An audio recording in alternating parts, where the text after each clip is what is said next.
everybody. Welcome to Group Chat, your weekly podcast for everything disability. Today I have with me Jonathan Shar, Andrew Bretherton, Hello. Ibby D, and Hello. David Cunningham. Hello. How are we today? Awesome. Oh, we're very Fantastic. good, thank you, What are, David. And that's good. That's good. What are we talking about today, Ibby? yeah, today we're gonna be talking about a heavy topic. Just views discussion. This might get a bit sensitive. So we'll be talking about modern slavery when it comes to employment for people with disability. David, tell us more about this topic. Well, basically, been Apparently, doing some. apparently today's episode is going to be a three episode, That's right. Because it's such a big three issue. series episode. Yeah. I thought we'd kind of cover it across 3 episodes. Awesome. Please like and Which would be share. big. Yeah. And write your Please like and comments. share exactly. Yeah. So this one is called the challenge of modern slavery for people with disabilities. Yeah. So, what are your thoughts on that, Cunningham? Well, basically, Slavery. well, It's like, just can't believe it's still happening today, man. yeah, I agree. Well, the thing is, I've got some discussion points we can actually go through, but this one could be good. But actually, the first what I want to ask you guys is what do you think the role of ADEs actually should be as an Australian disability enterprises, which are another word for what they used to call supported employment workshops or like the shuttle workshops. Because basically, their role is it's kind of a difficult question to ask. I wanted to Yeah, ask you guys what you thought it about is. that. Look, The role of look, for me personally, you know, um, I understand, people with disability, they have a right to get into employment, but I find that the government is going around in circles. When you agree with me on that, Andrew? Yeah, I think what happens with a lot of these ADE enterprises is they advocate more probably for the employer than they do for the person with the disability. Um, and part of the problem is because we don't really have our own kind of union or backing, we're really kind of relying on the ADE to advocate for us. But what normally happens is they're on the side of the business, and when we get assessed by some of these ADs on our functionality for work, they then assess how much they can pay us. To some employers might go, oh great, look, I've got this worker I can pay less than $10 an hour because of his functional assessment so low by the ADE. Let's get them all in and work our factory line, and then they reap in the profits. So I think the current ADE system needs a bit of an overhaul. I think it's very telling that a lot of the ADEs don't have disabled members running the company or on their boards. So yeah, we definitely need some kind of union movement or involvement or some kind of representation with these ADEs.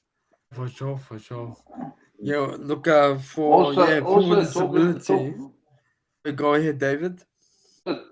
You said paying them $10 an hour, but doesn't the government also support the actual person that's employing them too? Well, yes and no. Financially? What normally happens is they'll give a financial incentive to the business to hire the disabled worker. So that money then goes to the business rather than the employee. So that's kind of the financial incentive. So it's a win. It's a win-win for the business. Exactly. For example, I have an acquired disability. I've got ME, myalgic encephalomyelitis. I was doing a lot of admin work for TAFEs and unis, and I was getting paid around $30-ish an hour. That's Went good. through the ADE. That's all right. and I got offered the exact same work that I was doing pre-disability for $10 an hour that I was doing $30 an hour Oh, wow. before. That's a Yeah. big gap. That's a huge gap. Exactly. And the only thing that Yeah. had changed is, like, obviously I was disabled, so I needed more rest and maybe a bit more access stuff, which you would think the money from the government would go to the business to support, to get that stuff in place for me to work. But no, they used that to get cheap labor. So That's awful. That is awful. I find the process as well is a bit daunting. You go in there, you have an assessment. You go into those employment service providers. They barely find you any work, and then they tell you, okay, rightio, come back in 2 weeks' time. It's just a cycle. It's a continuous cycle. well, I'm glad Like you mentioned said, Andrew. Yeah. Oh, sorry. Go. Yep. No, go for it, Andrew. I'll just say I agree with you. It's No. I was going to say those employment agencies also get a commission for the government for each job role they put you in, or Yeah, they there can you go. choose to park you in the system and say that they're continuing to find you work and earn money that way by parking you. So my experience is I would come in to the DES provider completely fatigued, like passing out on front of their desk. And then they said, look, I can't pick you up for work. You're too fatigued. I'm not going to offer any jobs for you. But they're still earning money from the government, even though I had found jobs to apply for and the businesses said, yep, cool, just get the DES person to sign off on it and we'll give you a part-time job. And I called the manager and he's like, no, I haven't heard anything from these guys in 6 months. So they either park you and earn money that way, or you find the job yourself and then they claim the money from you finding the job yourself. They don't actually do any of the work. Exactly. Spot on. We're just the money makers, man. That's not good. It's not good at all. That's what I've realised. If I was trying to look for work, they couldn't find nothing. I was still waiting. They're earning their money, but I'm not. There's like a huge gap in the system. Everyone's earning money off of us except us. Yeah, exactly. Yeah. Jonathan, what's your thoughts on that point, John? Go back to Jonathan. Yeah, look, for me, honestly, the system itself needs to change. It needs to change quick. People with disability out there working in factories earning like $2 an hour. It's just not right. And plus, the cost of living is going up. Sometimes less than $2 an hour. There's many Yeah, and also that's been there since 1986 as well. So they've been paying $2 an hour or under at times since back then, and it hasn't changed properly, really. See, people with disability have been left behind. Quality. The problem is sometimes you got to think about it. Oh, sorry, I didn't want to cut you off. They sort of sometimes use the actual explanation like the excuse that if they give you more, then your pension will be cut off. Yeah, exactly. And they don't want to disturb your pension. So guys, when looking at an actual like minimum wage, then do you think that that's something we all should be actually pushing for, and to make sure we actually can be entitled to that? Because I think it's a rather pressing point, especially when it comes to us being seen, all of us being seen as equal within such enterprises. I mean, I think that they should be giving us a decent, adequate, wage for a decent day's work. Especially now that the value of money has gone up since 1986, it's gone up very significantly. I mean, $2 back in the 80s was okay, but we're living, in the 2000s. The value of money has gone up significantly. Well, the problem is if you're gonna pay these people with disability low money, they won't be able to survive. And the problem is like, why are disabled people viewed as it's okay they earn less than an able-bodied person for the same hours of work, even though we probably have higher. When you think about it, we're working harder than the able-bodied. Mind you, I think I realise people with disability do a better job than a person with disability because they put more effort into it. And the problem They tend is to be more productive. Sorry, yeah, go ahead. With the SWS, so how they assess you is they'll assess you working over 3 days. And let's say first day they assess you at 100%. You'll get the exact same wage as an able-bodied person. But then, we'll take my disability, for example. Like, first day I could probably do 100%, but then I've got the post-exertional malaise. So next day I might only be able to do 20% of that capacity.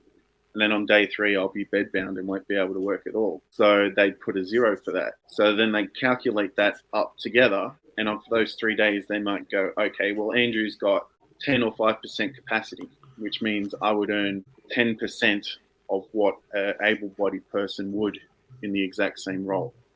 Now, another loophole these employers use is the minimum that you can be paid on this through this scheme is $95 a week, which I think over 35 hours a week of 5 days, I think that works out to $2.70 an hour or something like that. Yeah, wow. And this is all set up by Fair Work, so it's all perfectly legal. But there's a cup of coffee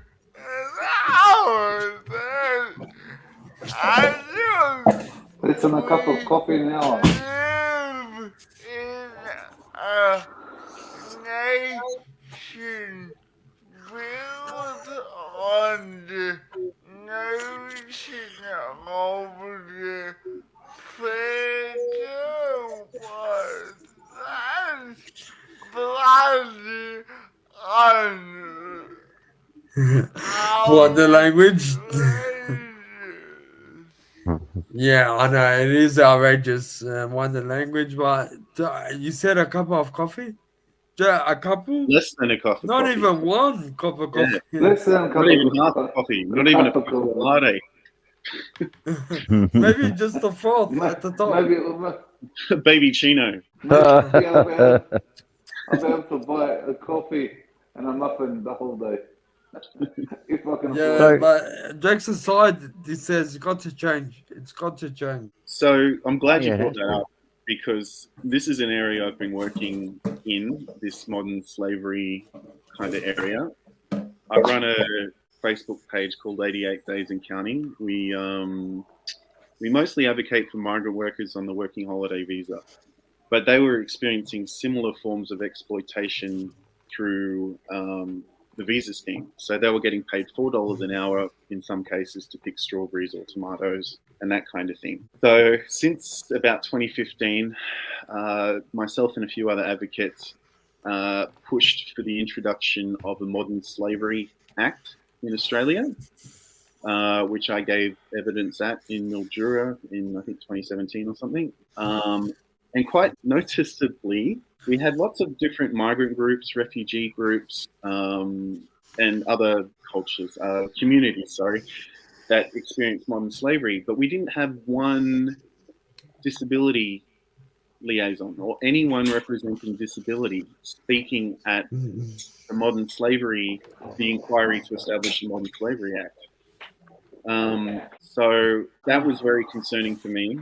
Also with the agriculture work that I do, a lot of these kind of awards where it's based on this very capitalistic notion of performance of, well, how much can you pick or how much can you perform, and that's what we're going to pay you, which is what the old piece rate system was under, usually leads to these high forms of exploitation. And this is exactly what's happening with the ADEs and this SWS system, is it's all based on how much performance. Hey, Andrew, it could be used for. It could be used for. Sorry for that, but it could be used for that to explain what SWS means.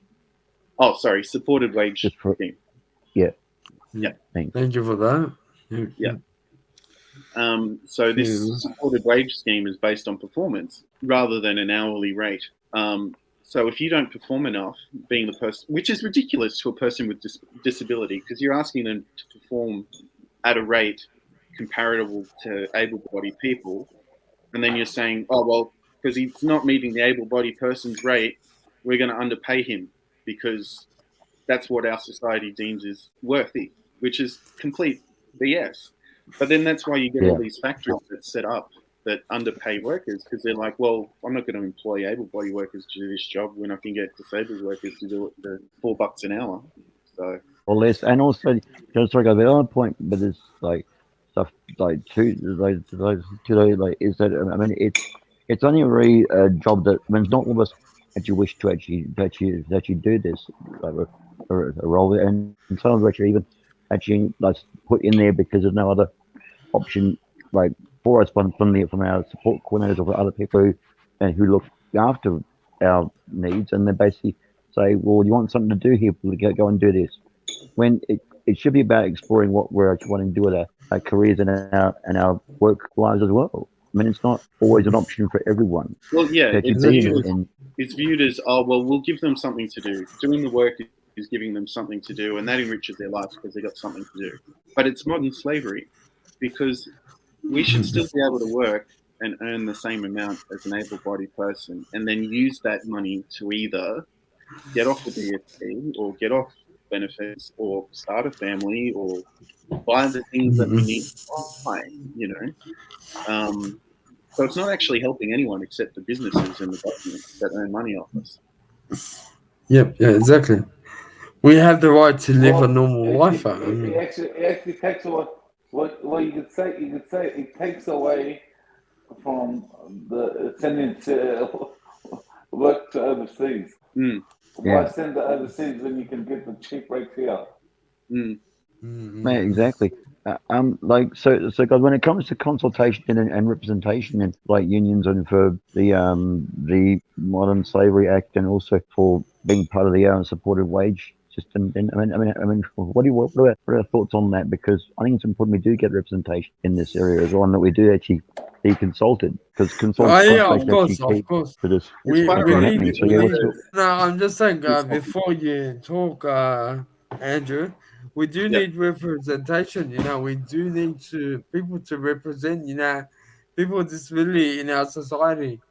Yeah, because this has gone way overboard since what you said, like you mentioned, Cunningham, since the 1980s. Yeah. And look, like I mentioned before, things have got to change.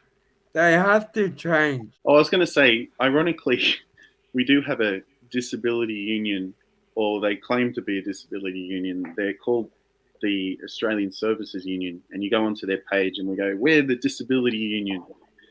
But it's only for disability workers or support workers or support coordinators, those kind of people, not actual disabled workers, which I thought was a bit hilarious. And I just did a tour of Trade Hall here in Melbourne recently, and they have a list of all the important movements in Australia up in their new museum, one of which was they had the feminist movement, gay rights movement, different workers movement, but no disability movement in there, even though disability movement is important for the workers movement, because I like to say we're all just temporarily able. We don't know what's going to happen in our lives where we could end up getting a disability either through work or through other means. There was one girl, the working holiday visa, she lost both her hands in a meat factory and couldn't play the violin anymore, found herself being disabled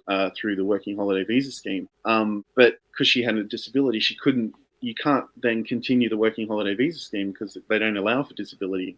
And then also, you're then having to deal with disability employment services and all of this kind of stuff. So it's a really important workers' rights area. And you have this system in Australia where there's a two-class system. You have the able-bodied people that earn a living wage and all the entitlements that come with it, and then disabled people who are being treated as second-class citizens in modern slavery-like conditions, where they're getting paid so low and so little, and they also end up dying in some of these kind of. In fact, I think there was one in South Australia or someone that died doing one of these factory work kind of jobs or something, you know. And then, you know, it's too low to even earn super on, so you're not going to get any super. So And it is a shame, actually. Yeah. yeah, but yeah, something definitely needs to be done.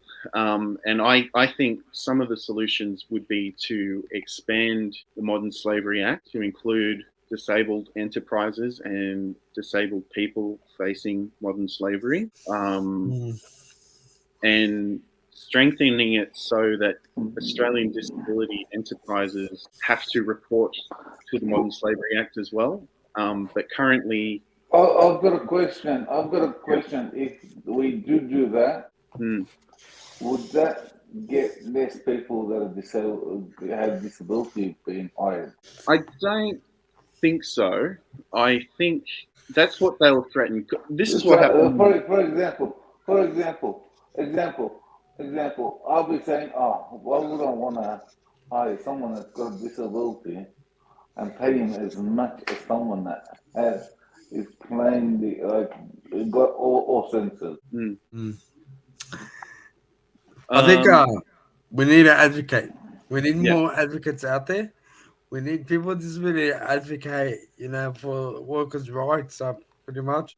Unions should be consist of people with disability. More people with disability should be out there, you know, representing those that do have a disability. I just wanted to respond to what David D said, because I often heard this kind of excuse with farmers, which was like, well, if we start paying all the migrant workers the same as Australians, then, you know, the migrant workers aren't going to have jobs, or we're going to be forced to automate or whatever. And then my counter to that was, well, are you saying your industry is held off on automation because labor has been so cheap that you're automating?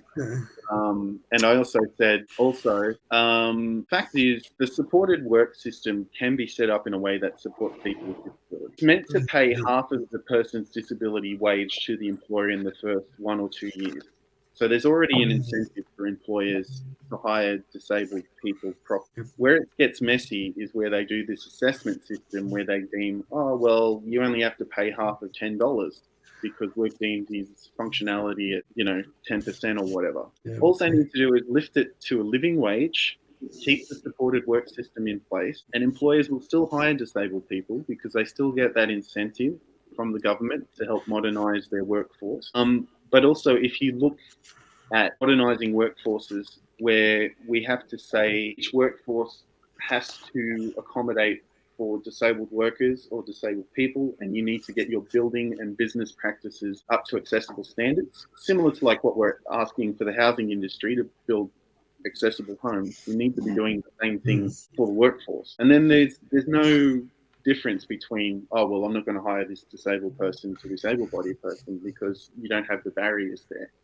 But also, if we strengthen things like the Disability Discrimination Act, when employers do that, they can get sued and fined for not being compliant. I just thought I'd address that. So, yeah, so guys, then, I mean, do we all think we could actually cope with the situation ourselves if it was affected to us? I mean, because I mean, I know I couldn't actually stand to be in such a you know. No, the simple answer to that, no. We won't be able to, I think, survive. Sorry, David, could we all cope with having to deal with this type of workplace situation ourselves? The way forward, a possible solution? What are your thoughts, David? It was basically... I've been through it. You want to share your experience, David? And I've worked for, it's slave labor. You just work and do the same thing over and over again like you're a machine. Yeah. And you see, when I got into the system, when I joined the employment service provider, the one job I avoided was the factory work. I went to university and I studied and I got degree after degree. And I didn't go to study just so I can work for 16 hours in a factory and get paid $2 an hour. That's not right. Yeah, exactly. I would like to utilize my skills, my knowledge, in the workplace, just like everybody else. I I only start to work like that because to occupy time until I Yeah. got myself and got my feet on the ground properly. Because I was just come out of just become blind from a car accident. Now I'm getting back on my feet and to occupy my time. But then later on, well, I haven't got a job now, but I've got NGIS and they help me. Yeah. Oh, yeah. So, And we like, like to utilize it somehow. guys, some final thoughts, if we'd like to. Yeah, Andrew, any final thoughts? Oh, okay. I think we shouldn't have to experience facing these types of workplace expectations. And I know for me, I'm autistic as well. It makes it a bit hard to self-advocate when you put in those sort of situations, Yeah. and especially when the ADE isn't advocating for you or is on your side. So I honestly think the solutions are going to be political. I helped change the Horticultural Award 2020 just this year, which got rid of some of these slave rates, which was the piece rate, and introduced a minimum wage on the floor for the piece rate. Now, we were able to do that because Fair Work Australia modernises the award every 4 years, and then supply and give evidence and count and cross-examine people that were for the modern slavery. Also, I think setting up a gangmasters similar to what the UK has done, where you can report instances of modern slavery. I think disabled people need a similar line where they can report that and say, hey, I'm working 10, 12-hour days. I'm only earning $4 an hour and I'm getting seriously sick and injured from this. And expanding things like the wage theft laws that Victoria now have and Queensland now have, make that national, mandatory manslaughter laws, and also mandatory maiming laws. So when people do become further disabled or disabled through their workplace, employers are held liable criminally and financially. But yeah, I think a lot of it's got to come through more disabled people speaking out, saying, hey, this is a problem. We are in slave-like conditions. The Modern Slavery Act needs to cover us. And yeah, just go from there. No, that's also some very good points, Andrew. You know, look, if you can't self-advocate, then join a community. Join a community of people who are willing to advocate for this, build that movement. Start the ball rolling. We need to start our own disability union where actual disabled work. To the unemployed Australian. I reckon we should start up a disability union. AD union. Yeah, more representation for people with disability. People need to get out there. Yeah, Sally McManus, come on, you've got the funding at the ATCU. Represent us disabled. We should do that. Yeah, fund the Australian disability. And it'll be an Australian Disability Union, and that would be accessible through the internet. That way, because some people can't get there to be represented, and also we should talk about minimum wage and how much is it going to affect people with disabilities pension. Bob Hawke started the DSP originally with 30 hours a week because he said your disability doesn't disappear just because you got a job. But successive Labor and Liberal governments introduced more restrictive, stupid rules for the DSP that have completely effed up the whole working on the DSP thing. They need to fix that. It's corrupted the system. But maybe we can talk about that episode 2 or something. I don't know. Yeah, we can talk more about that next week, actually. Yeah. You're right. Next week. Yeah. Oh, good. But for now, you'll be watching Grip Chat, your weekly podcast on everything disability. Join us next week as we, dig into this topic, talk more about it. But for now, goodbye. Thanks, guys.